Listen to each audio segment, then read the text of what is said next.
नमस्कार. नमस्कार. मी हरिश्चंद्र देहुगावकर. दैनिक राज्य लोकतंत्रच्या राजकारणाचे शुद्धीकरण या कार्यक्रमामध्ये मी आपणा सर्वांचं या ठिकाणी मनपूर्वक स्वागत करतो. नमस्कार. नमस्कार. आज राजकारणाचं शुद्धीकरण झालं पाहिजे हा विषय घेऊन, ही चळवळ घेऊन आम्ही आपल्यापर्यंत पोहोचत आहोत. वेगळे प्रश्न आपल्यासाठी आहेत, समाजाचे अनेक प्रश्न आहेत. ते प्रश्न कोणत्या कारणांनी निर्माण झाले आणि त्याची जबाबदारी कोणाची, घटनेचं संवर्धन, सुरक्षा आज धोक्यात आलेली आहे काही लोकांच्या तिरसटपणामुळे. ह्या सर्व जबाबदारी कोणाच्या, अशा आशयाचे राजकारणाचे शुद्धीकरण हा विषय आपल्यापर्यंत आम्ही चर्चेला नव्हे तर समाजामध्ये ॲप्लिकेशन लेवलवरती काय करता येईल या दृष्टीने आणत आहोत. तर आपण सुरुवात करूया. सर्वप्रथम सर आपली ओळख. नमस्कार. माझं नाव राजेंद्र बुतडा. मी प्रभाग 8 औंध बोपोडी ओपनच्या कॅटेगरीमध्ये इच्छुक आहे. मी इंद्रजित भालेराव.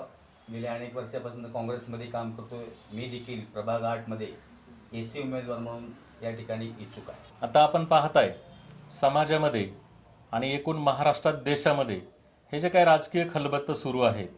आज जर पाहिलं, एक्स व्यक्ती इथे असते, उद्या ती दुसऱ्या पक्षामध्ये असते. 1985ला पक्षांतरबंदी कायदा झाला. हे कायद्याचं महत्त्व आणि आत्ताचं राजकारण, पक्षामध्ये सतत होणारी स्थित्यंतर बदल, यावरती आपलं काय मत आहे? सध्या जे बदल होत आहेत हे एक तर प्रथमतः सर्व राजकीय पक्षांनी ह्या बदलाला स्वीकारलं नाही पाहिजे. परंतु सत्तेच्या राजकारणात जो तो आपली सत्ता वाढवण्यासाठी, आपलं मनोबळ पाठबळ वाढवण्यासाठी असे काही गुन्हेगार जे बदल करतायत, ज्यांच्याकडे सत्ता असती, हे सत्तेत जाण्याचं कारणच एक आहे. आज जे काही गुन्हेगार असतील किंवा ज्यांच्यावर काही केसेस आहेत किंवा ज्यांना भीती आहे की सत्तेपासून आपल्याला त्रास होईल, अशी काही लोक ही सत्तांतर करत असतात. आज कुठल्याही पक्षाची सत्ता असेल ते आज तिकडे गेले असतील. उद्या जर परिवर्तन झालं तर ही उंदरं परत इकडे यायला देखील कमी करणार नाही. त्यामुळं कुठंतरी पक्षांतरबंदी कायदा हा जो केला होता, यात देखील बऱ्याच त्रुटी राहिल्यात असं माझ्यासारख्याचं मत आहे. कारण पक्षांतरबंदी कायद्यानुसार आज पक्ष सोडल्यानंतर त्याला राजीनामा द्यावा लागत होता. 6 वर्ष त्यांनी इलेक्शनला डिबार होता किंवा त्याला पक्षातून त्याला निलंबित केलं जात होतं किंवा त्याला घटनेने असे अधिकार होते की त्यांनी 6 वर्षे निवडणूक लढू शकत नव्हता. परंतु या गोष्टीचं कुठंतरी आज लयाला गेले किंवा त्या घटनेची पायमल्ली होती असं माझ्यासारख्या सामान्य कार्यकर्त्याला वाटतं. सर आपल्यासाठी एक प्रश्न आहे की आता आपल्या प्रभागातून जे काही प्रश्न आहेत, सर्वात महत्त्वाचा प्रश्न कोणता, काय पाहता आपण एक समस्या म्हणून? समस्या या म्हणजे प्रभाग 8मध्ये जर आपण म्हणालो तर स्लम एरिया खूप आहे या ठिकाणी. आणि स्लम एरियामध्ये आता असणाऱ्या सरकारमध्ये जे असणारे लोक आहेत की दर 2 वर्षांनी 3 वर्षांनी परत ड्रेनेज खोलणे, तेच परत रिपेरिंग करणे, अशा ज्या समस्या आहेत. आणि झोपडपट्टी झपाट्याने वाढते. लोकसंख्या वाढत असल्यामुळं पाण्याचा जो सांडपाणी आहे त्याचा पुरवठा पण जास्त मोठ्या पाईपलाईनमधून व्हायला पाहिजे. परंतु या ठिकाणी सत्तामध्ये जे असणारे लोक आहेत ते दरवर्षी हे काम करत राहायचं, पण त्याचं म्हणजे फायदा काय जनतेला मिळत नाही. आता इथं असणाऱ्या समस्या आमच्या संजय गांधी रुग्णालय म्हणून काँग्रेसच्या काळामध्ये झालं, पण त्याचे अजून उद्घाटन नाही. संपूर्ण तयार झालेलं आहे महानगरपालिकेचं दवाखाना, पण ते अजून चालू झालं नाही. पण आमचं म्हणणं असं होतं की गेल्या अनेक वर्षापासून या ठिकाणी झोपडपट्टीवासी लोक राहतात, त्यांना म्हणजे मोठ्या नोकऱ्या नाहीत, पण अशा लोकांना किमान पैशामध्ये त्यांना त्या ठिकाणी ॲडमिट करून घेता आलं पाहिजे, कमी पैशामध्ये त्यांचा उपचार झाला पाहिजे. पण असं काय अजून होत नाही. पण त्या धर्तीवरच आमची मागणी होती आणि ते हॉस्पिटल तयार झालं होतं. असं आहे. आपल्याकडे येतो सर, आपल्यासाठी एक प्रश्न आहे.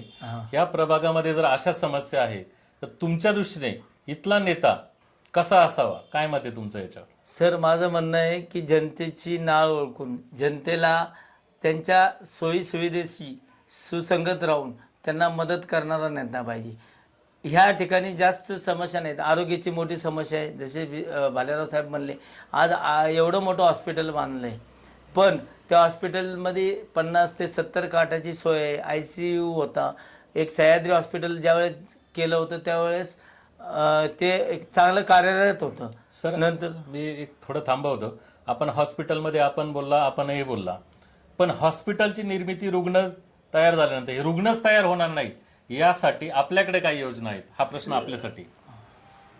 या ठिकाणी जो असणारा जो कचरा व्यवस्था आहे याचं निरसन चांगलं ज्या पद्धतीने झालं पाहिजे. आणि या एरियामध्ये ज्या छोट्या छोट्या गल्ल्यांमध्ये जे कचरा साठला जातोय त्याचं निवारण गेले 2 दिवसांनी, 4 दिवसांनी, 8 दिवसांनी होते. पण ते जर रोजच्या रोजच तो कचरा जर बाहेर निसरण झाला तर या ठिकाणी आरोग्याला धोका होणार नाही. आणि तुम्ही म्हणताय तसं हॉस्पिटलला पण जी मागणी आपण करतोय ती कमी प्रवाहामध्ये होईल. आणि जर निरोगी जर माणसं असले तर दवाखान्यात जाण्याची काय आवश्यकता नाही. गरजच भासणार नाही. त्यामुळे इथं असणाऱ्या नगरसेवकांनी, इथं असणाऱ्या आमदारांनी त्या गोष्टीकडे जास्त लक्ष देऊन या ठिकाणी कचरा निवारण करण्याचं काम मात्र त्यांनी या ठिकाणी केलं पाहिजे, तरच आरोग्य कमी होईल. बर, कचरा निवारण करण्याचं काम होईल समजा, जरा वेळ आपण लक्ष देऊ.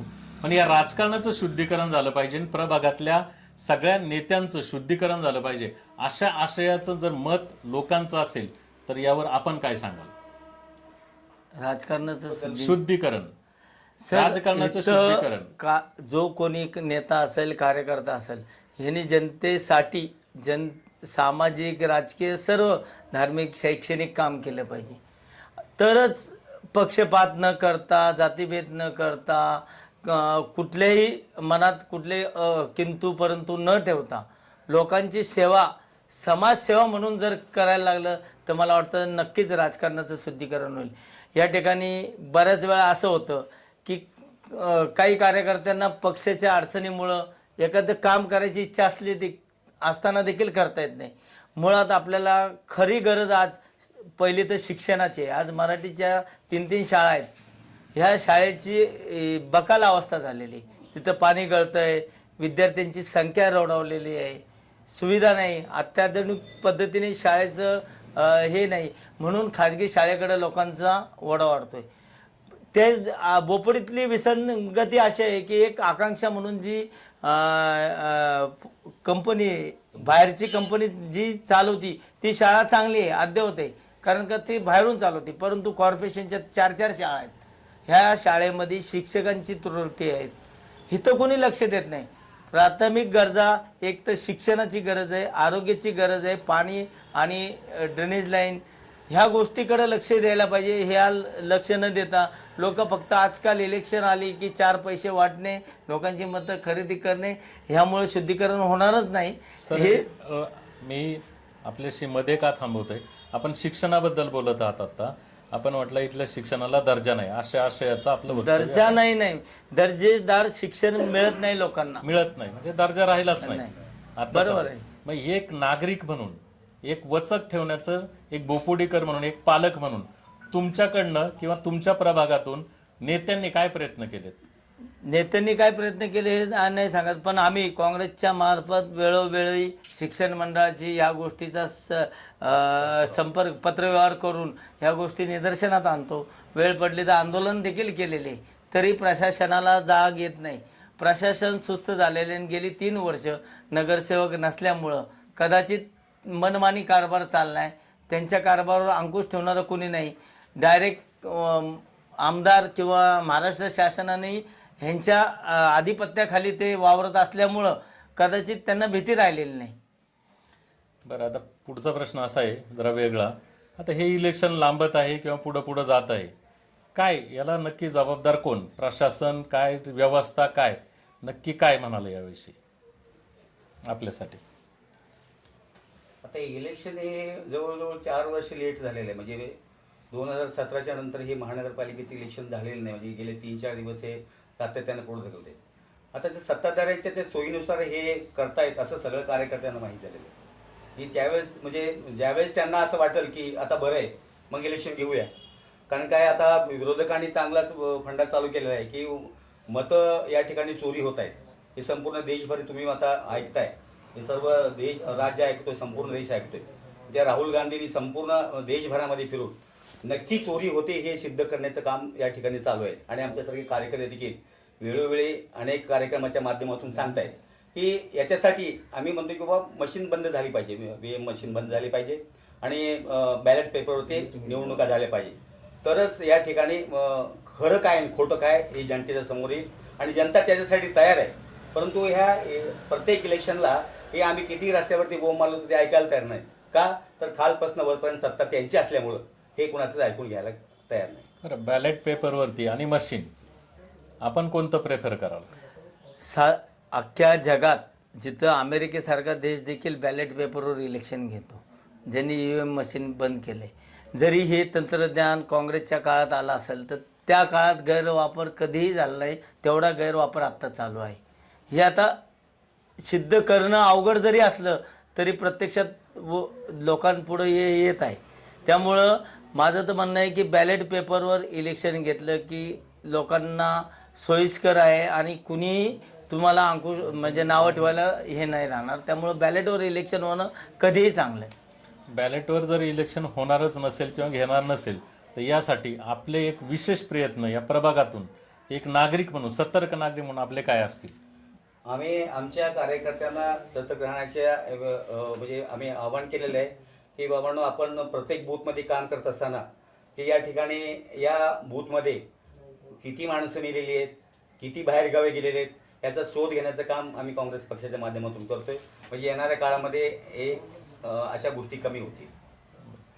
आता एक स्थानिक प्रश्न म्हणून सांगा की सर्वात आता बाकीचे प्रश्न आणि एक शिक्षण, एक सामाजिक समस्या बोपोडीतली कुठली या प्रभागातली का त्यासाठी तुम्ही एक झटून प्रयत्न करणार आहात? उद्या इलेक्शन जिंकल्यानंतर त्यासाठी तुम्हाला आवर्जून काम करायला आडवे. सर, सामाजिक समस्या ह्या बोपोडीत हा प्रभागच पूर्ण कॉस्मोपॉलिटन आहे. या ठिकाणी हिंदू देखील आहेत, मागासवर्गीय आहे, जैन, गुजराती आहेत, तसे मुस्लिम बांधव आहेत, ख्रिश्चन बांधव आहे, मल्याळी आहेत. ह्या सर्व जाती धर्माचा हा प्रभाग असल्यामुळं इथं जाती सलोखा राखण्यासाठी वेगवेगळ्या धार्मिक कार्यक्रमात एकमेकांचा सहभाग वाढवणं, एकमेकाच्या धार्मिक कार्यक्रमात सहभागी होणं, ह्यासाठी प्रयत्न करणं गरजेचं आहे. प्रत्येक कार्यक्रमात समाजाला एकत्रित घेऊन जाण्याचं काम केलं पाहिजे. दुसरं, ह्या ठिकाणी आज क्रीडांगण नाही आहे किंवा ह्या गोष्टी लोकांना ह्या अवेअरनेस केला पाहिजे. ह्या ठिकाणी मंदिर आहेत, मस्जिद आहेत, परत गिरजाघर आहेत. हे सगळे ह्या सगळ्या गोष्टी असताना ह्या सगळ्यात समन्वय घडून ह्या लोकात एकीकरण करून आपण सर्व एक आहोत हे दाखवणं गरजेचं आहे. आपण सांगितलं की सर्वच म्हणजे धर्माचे लोक या ठिकाणी निवासासाठी आहेत. कधी कधी अशा समस्या निर्माण होत नाही, कधी जातीय तेढ वगैरे बाहेर जर काही दंगली वगैरे झाल्या तर तुमच्या प्रभागामध्ये विशेषतः त्याचा परिणाम काय जाणवतो? आजपर्यंतचा तरी इतिहास आहे की आमच्या इथं जातीय सलोखा राखण्याचं काम सर्वपक्षीय कार्यकर्ते, भले काँग्रेसचे असो, राष्ट्रवादीचे असो, भाजपचे असो, आम्ही आमच्या प्रभागात देखील आजपर्यंत हे पाळत आलेलो आहोत. ह्या गोष्टीला आम्ही आवरणे म्हणजे लोकांना समजून सर्व पक्षीय कार्यकर्ते तुम्ही एकत्रित येतात ह्या गोष्टीसाठी तर नक्कीच येतो. यावरच आपला एक छोटासा प्रश्न आहे, जर तुमच्यामध्ये सर्व पक्षीय कार्यकर्त्यांची इथं या प्रभागामध्ये एकत्रित येण्याची मानसिकता होते, हा संदेश केंद्रामध्ये जाण्यासाठी तुम्हाला काय वाटतं?